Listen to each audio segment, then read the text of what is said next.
बिस्मिल्लाहिर्रहमानिर्रहीम अस्सलाम वालेकुम। आज इजराइल के सही मायनों में तोते उड़ गए हैं, क्योंकि आज जो मामला सामने आया उसने इजराइल की बुनियादें हिला दी हैं। देखिए, आप सारी ज़िंदगी जानते हैं कि जो जंग जारी है वो क्यों है, कि सारी दुनिया से जितने यहूदियाँ वो आकर आबाद हो यहाँ पर और वो यहाँ पर है। लेकिन आज एक ऐसी डेवलपमेंट हुई है कि इजराइल के रब्बी चीफ यित्ज़हाक यूसुफ, देखिए जो रब्बी चीफ होता है वो उनके मजहब का टॉप का लीडर होता है, नंबर 1। वो जो आपको ऑर्डर्स देता है उसकी रोशनी में आपने पूरा इजराइल चलाना होता है। अब इस शख्स ने ऐलान कर दिया है कि हम लोग इजराइल छोड़कर जा रहे हैं, हम लोग चले जाएंगे, और इसके बाद इजराइल की जंग मुकम्मल तौर पर तबाही का शिकार है। ये हुआ क्या है? आपने आज तक यही सुना होगा कि दुनिया भर से लोग आते हैं, इजराइल आकर आबाद होते हैं, लेकिन यहाँ पर चूंकि अब इजराइल जंग हार रहा है तो अब वहाँ पर हाई कोर्ट ने जो नेतन्याहू से पूछा कि आप ये बताएं कि जो ऑर्थोडॉक्स यहूदी होते हैं, यानी ये जो मजहबी हैं, इनको आप फौज में शामिल क्यों नहीं कर रहे, और फौज में कब शामिल करेंगे? वो असल में एक लॉ पास करने जा रहे हैं। इस वक्त सूरत हाल ही है कि इसराइल हार है जंग, इनको चाहिए बंदे। अब ये लोग उनकी फौज में नहीं जाते, मिलिट्री ट्रेनिंग सबको होती है, लेकिन ये लोग फौज में नहीं जाते। अब वो एक कानून बनाने जा रहे हैं जिसमें तमाम लोग जैसे ही उनका ऑर्डर होगा वो सारे के सारे फौज में जाएंगे लड़ने के लिए, जंग के लिए, जो मर्जी हो, कोई बहाना कुछ नहीं है, और इन लोगों को भी लेकर जाना है। अब उसने कहा है कि अगर हमें फौज में लेकर गए आप ये जंग लड़ने के लिए, हमास के सामने लेकर गए कि जाओ हमास से लड़ो जाकर, या आप लोग जाकर हिजबुल्लाह से लड़ो, क्योंकि अब ये जंग बढ़ने जा रही है। अब इस जंग का मुकाबला होगा इजराइल का रूस के साथ, ईरान के साथ, हमास के साथ, हिजबुल्लाह के साथ, इवन के फ्यूचर के अंदर अफगान तालिबान के साथ भी, और सबसे बढ़कर हौथियों के साथ वो यमन से आकर यहाँ पर लड़ेंगे। अब मामला ये है कि इनको चाहिए लोग, बंदे इनके पास नहीं है, लड़ाई को करने को तैयार नहीं है। अब असल में उन्होंने कहा है कि हमने इनको भी लेकर जाना है फौज में, और इनको फौरी तौर पर बुलाएं। आप सोचे जरा, ना कोई मिलिट्री ट्रेनिंग ना कोई कुछ, और इनको सीधा जाकर कह रहे हैं कि जाओ हमास के सामने जाकर लड़ो। उसे ऐलान कर दिया है कि अगर आप लोगों ने हमें फौज में लेकर गए और कहा जाकर हमास से लड़ो, फलाना लड़ो, इससे लड़ो, तो सारे के सारे हम लोग इजराइल छोड़कर चले जाएंगे। अब ये लोग तकरीबन तादाद में अगर देखा जाए, इनकी अपनी तादाद और इनके जो सपोर्टर्स हैं और इनके बहुत बड़ी तादाद में जहां पर इनका इन्फ्लुएंस है, वो तकरीबन 40 लाख लोग बनते हैं। इमेजिन करें 40 लाख इजरायली मुल्क छोड़कर चले जाएं। ऑलरेडी 90 लाख में से तकरीबन 10 से 12 लाख लोग चले गए हैं, और इसके साथ साथ 5, 6, 7 लाख मजीद तैयार बैठे हुए हैं। और मजीद अगर ये 40 लाख लोग इजराइल छोड़कर चले गए तो इजराइल में पीछे रह कौन जाएगा लड़ने के लिए, और इजराइल चलाने के लिए कौन रह जाएगा? हालत ये है कि ना उनके पास वर्कर्स हैं, ना उनके पास लोग हैं। इस सारे के सारे क्यों कह रहे हैं, इन सब के पास डुअल नेशनैलिटीज है, किसी के पास अमेरिका की है, किसी के पास कुछ है। वो कह रहे हैं कि हमें आप लेकर आए थे कि आपकी फौज इतनी तगड़ी है कि आप हमास को शिकस्त दे लेंगे, आप हमास को शिकस्त देंगे, आप हिजबुल्लाह को दे लेंगे। आपने इतने साल इतना टैक्स लिया, बजट लिया, आपके पास पैसा है, सब कुछ है, अब आप हमास से शिकस्त खा रहे हैं और आपको याद आ गया है कि आप सबको फौज में लेकर जाए, आप ये बिल पास करके दिखाएं, हम सारे लोग इजराइल छोड़ जाएंगे। सोचो 40 लाख लोग, ये अपने और इनके जो सपोर्टर्स हैं वो सारे। अब सोचे जरा, जब इतनी बड़ी तादाद में तमाम के तमाम, वो कहते थे हम हिजरत कर जाएंगे, जब ये लोग छोड़कर चले जाएंगे तो जो बाकी रह जाएंगे वो कितने होंगे? यानी कि 30 लाख रह जाएंगे, तो वो उनमें से कितने रहेंगे? यानी सब लोग छोड़ जाएंगे तो फिर इजराइल को वजूद ही खत्म हो जाएगा। ये अब तक की सबसे बड़ी धमकी है। ये इतनी बड़ी धमकी है कि आज तक इजराइल में किसी ने इतनी बड़ी धमकी नहीं दी, कि खुद इजराइल के रब्बी चीफ ने कहा है कि चूंकि अब ये हमास से आपकी शिकस्त हो गई है तो आप हमें कुर्बानी का बकरा बनाना चाहते हैं कि जाओ हमास से लड़ो। आप अंदाजा करें, हमास के खिलाफ लड़ने के लिए इजराइल की सबसे ताकतवर ब्रिगेड कौन सी थी? Golani brigade. यानी वो इलीट कमांडोज थे, उनके इतने बड़े कमांडोज थे कि उनसे ज्यादा बेहतर लड़ने वाला ही कोई नहीं था, और इसमें कोई दो राय नहीं है। ये कहना कि चूंकि इजराइल को गलत काम करे कि हर चीज उनकी गलत है, ऐसा नहीं। उन्होंने बड़ी फतवाहत इनको समेट कर दी हैं, बड़े इलाके फतह करवा कर दिए हैं, बड़े बड़े ऑपरेशंस किए हैं। लेकिन इस दफा जब उनका मुकाबला हमास से हुआ था तो वो सारी की सारी ब्रिगेड मारी गई है, एक बंदा नहीं बचा उनका। आप सोचें कि 2-3 दफा ऐसा हुआ, यानी आप सोचे गुलानी ब्रिगेड में पहले एक ऐसी थी 40 कमांडोज थे, वो मारे गए। फिर उसके बाद बी उनकी जो थी, जो बैकअप के अंदर थी, वो भी मारे गए। तीसरी दफा भेजे, वो भी मारे गए सारे। वो सारे के सारे उनके मारे गए और उनकी वो गुलानी ब्रिगेड ही खत्म हो गई है। सोचे जरा। देखिए, कोई भी फौजी होता है उसको उसकी यूनिट के हवाले से जाना जाता है। भाई तुम्हारा यूनिट कौन सा था, तुम कहाँ से आए हो, कहाँ से, क्या मामला था। सारे इजराइल की जो करीम थी वो गुलानी ब्रिगेड थी, उन सबको फारिग कर दिया है। अब इनको वो आगे सामने लेकर आ रहे हैं। अब सोचे जरा वो आगे से क्या कह रहे हैं। बात उसकी ठीक है, बिल्कुल इस रब्बी चीफ की बात ठीक है। देखें, आपने हुआ ये था कि इजराइल ने अपने कुछ एक्टर्स थे उनको बुलाया, आईटी के एक्सपर्ट्स थे उनको बुलाया, उनको कहा आप जंग में लड़े जाकर, वो सारे मारे गए। आप सोचे जरा, आप हमास के सामने आपकी गुलानी ब्रिगेड नहीं टिक पाई, तो आप उन लोगों को सामने रखेंगे जिन्होंने आज तक बंदूक नहीं उठाई। आप उनको कह रहे हैं कि जी हम ट्रेन, असल में वो क्यों कह रहे हैं, इनको पता चल गया जंग बड़ी लंबी चलने वाली है, इन्होंने जंग रोकनी नहीं है।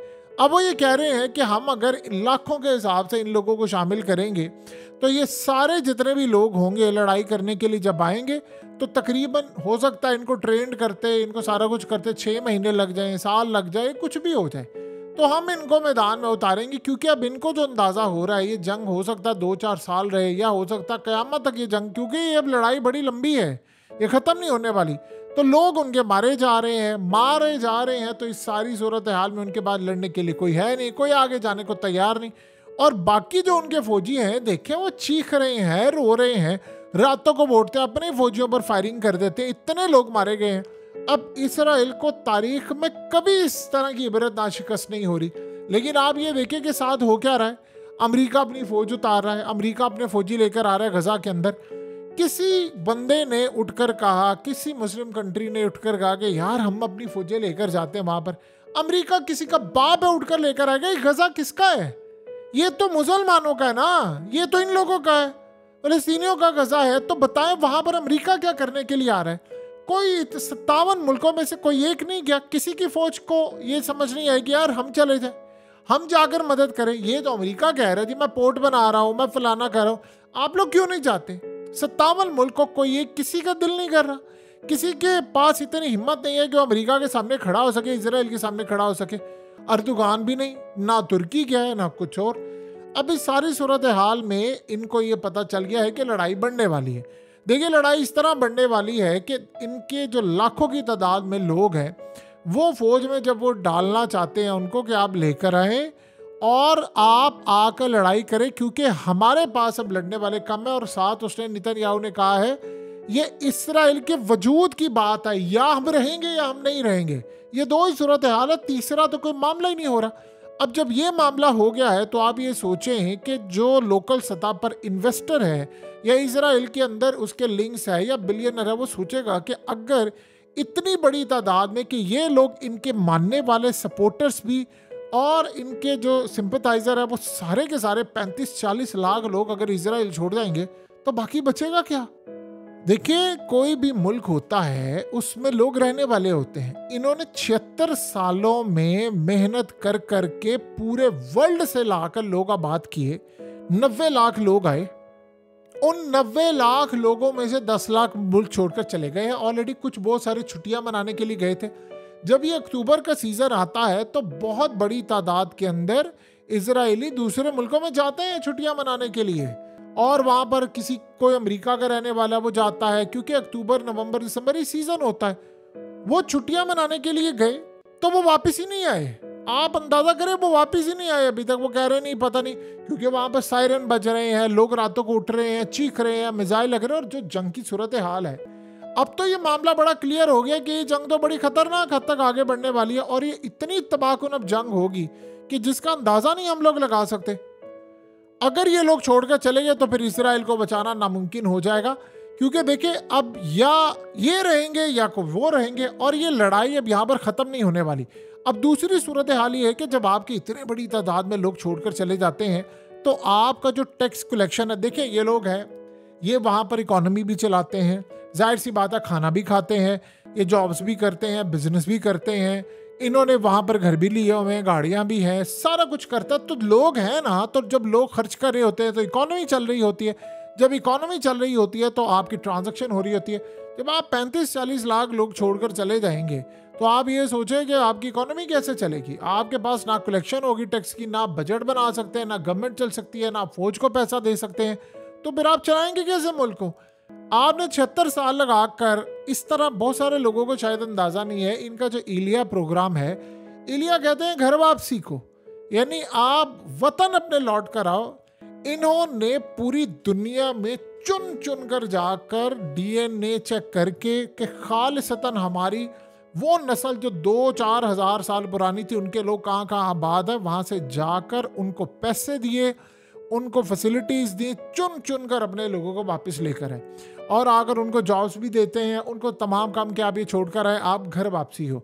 तो आप अंदाज़ा कर ले कि इतनी बड़ी तादाद के अंदर जब आप लोगों को बुलाएंगे कि आओ घर वापस हो, आपका टाइम आ गया है, और एक झटके में आपके 35-40 लाख लोग चले जाएंगे, तो बताएं। और मज़े की बात यह है, जो बात समझने वाली है, ये वो तबका है ऑर्थोडॉक्स यहूदी जो है, ये असल में वो तबका है जो सबसे ज़्यादा मजहबी है। ये जो मजहबी पेशवा है, जो पेशन गोइयाँ करते हैं, तौरात पढ़ते हैं, उसकी तालीमात को आम करते हैं, ये सारे ऑर्थोडॉक्स हैं। अब ये लोग अगर चले जाएंगे तो वो कह रहे हैं कि बुनियादी खत्म हो जाएगा, और साथ वो क्या कह रहे हैं, वो कह रहे हैं, और ये जो सेकुलर है नेतन्याहू और फलाने, इनको कह रहे हैं कि तुम लोग ये गलती करने जा रहे हो, हम लोग इजराइल छोड़ गए तो फिर इजराइल का वजूद खत्म हो जाएगा। उधर से कोर्ट उनको कह रही है कि भाई आप इनको क्यों नहीं शामिल करें, आप ये कानून पास करें फौरी तौर पर। अब डेडलाइन उस कानून के पास करने की आ गई है बिल्कुल करीब, यानी बिल्कुल लास्ट मोमेंट के ऊपर ये सारे खड़े हैं। अगर वहां पर ये फैसला हो गया तो उन्होंने ये नहीं कहा कि हम स्ट्राइक करेंगे या फलाना करेंगे, वो कह रहे हैं हम छोड़कर चले जाएंगे। अब सोचे ये हाल होता है कि जब आपके पास डुअल नेशनैलिटी, और मजे की बात यह है कि इनमें बहुत बड़ी तादाद ऐसी है जो हैरान होंगे आप जान के कि वो रूस चले जाएंगे, क्योंकि इनमें से इतनी बड़ी तादाद उन लोगों की है जिनके पास रूस की नेशनैलिटी है, वो रूस जाते हैं, यानी खाली अमेरिका नहीं, वो रूस जाते हैं। तो रूस में ये वापस चले जाएंगे। लेट से मिसाल के तौर पर अगर हम ये बात करें कि इनमें से 7-8 लाख लोग भी रूस चले जाएंगे, तो आप बताइए कि बाकी सूरत हाल क्या होगी। तो रूस तो उनको पनाह देगा, रूस तो कहेगा कि भाई आओ, ब्रिटेन तो कहेगा भाई मैं तुम्हें वेलकम करता हूँ। अब ये चीफ रब्बी की मुलाकात हुई थी कुछ अरसा पहले पुतिन के साथ, वो कहता है वहाँ पर जब मेरी पुतिन से मुलाकात हुई तो मैं सोचता था कि बस तस्वीरें खिंचवाएंगे या फलाना करेंगे। कहता नहीं, मैं हैरान हो गया कि उसने मुझे 1.5 घंटा मुलाकात की इजाज़त दी। मुझे रशियन नहीं आती थी, उसको हिब्रू लैंग्वेज नहीं आती थी, इब्रानी ज़ुबान, तो उसने कहा एक ट्रांसलेटर था, वो बोलता था, मैं ट्रांसलेट करता करके मुझे मिलती थी, आवाज़ आती थी तो मैं बोलता था उसको। कहता उसको इतनी हिस्ट्री पता थी, वो मेरे साथ शेयर करता रहा, जो ग्रीक की हिस्ट्री, मिस्र की हिस्ट्री, यहूदियों की हिस्ट्री, खत्ते की हिस्ट्री, कहता उसको इतना पता था। मैं हैरान हो गया, सरप्राइज हो गया कि इस बंदे को इतना पता है और ये बैठकर हमारे साथ इतनी चीज़ें शेयर कर रहा है। ना इसने कभी ये सोचा कि इतने बड़े ओहदे पर है। तो आप ये सोचें कि ये लोग आते जाते हैं, ये ज़्यादातर रूस में इनका आना जाना है क्योंकि वहाँ से है बहुत बड़ी तादाद में। आप सोचें कि इजराइल के अंदर वैसे ही इतनी बड़ी तादाद में 16 से 17 लाख के करीब जो लोग हैं वो रूसी हैं, यानी वो रूस से आए हैं, माइग्रेट करके, हिजरत करके यहाँ पर है, उनके पास रूस की नेशनैलिटीज़ है। तो जब इन्होंने यहाँ से निकालना है, अब ये नहीं पता ये जो लोग छोड़कर जाएंगे उसमें कितनी बड़ी तादाद में रूस के हैं, लेकिन एक अगर आइडिया लगा लेते हैं कि 6-7 लाख ही सिर्फ रूस के हों, क्योंकि जो ये लोग छोड़कर जा रहे हैं वैसे तो 17-18 लाख है, अब सारे तो नहीं जाएंगे।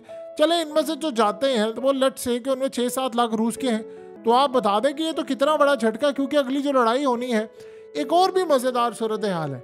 जिस तरह रूस और इजराइल आपस में अब एक दूसरे के सामने आ रहे हैं, तो कल को जब लड़ाई होगी तो इन लोगों ने तो जाकर कहना है कि भाई साहब हमने लड़ाई नहीं करनी, यानी आप 17 से 20 लाख के करीब लोग तो पहले ही निकाल दें जिन्होंने कह दिया कि भाई नहीं लड़नी, क्योंकि वो रूस के हैं।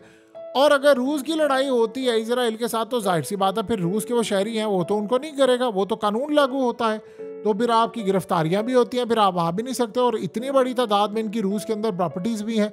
आप जानते हैं कि जो रूस के बहुत सारे बिलियनर थे जिनके बाद इसराइल की उनका पैसा इसराइल में था, उनको जब्त किया हुआ इसराइल ने, और इसीलिए भी रूस की उनके साथ बड़ी शदीद है कि यूक्रेन वाला मामला भी इनका है, तो वो इस सारे मामले पर आमने सामने आ जाते हैं, तो इनके पास बाकी क्या रह जाता है। सो इस सारी सूरत हाल में अगर हम गौर से देखें तो ये पहली दफ़ा ऐसा हुआ है कि इजराइल में चीफ रब्बी एडमिट कर रहा है कि भाई ठीक है, आपको शिकस्त होने जा रही है, आप हमें शामिल ना करना, आपने तबाह होना है हो जाओ, लेकिन हमें इस तबाही में अपना हिस्सा ना बनाना। अगर ज़रा सी भी जोर ज़बरदस्ती की तो गुड बाय, हम जा रहे हैं यहाँ से।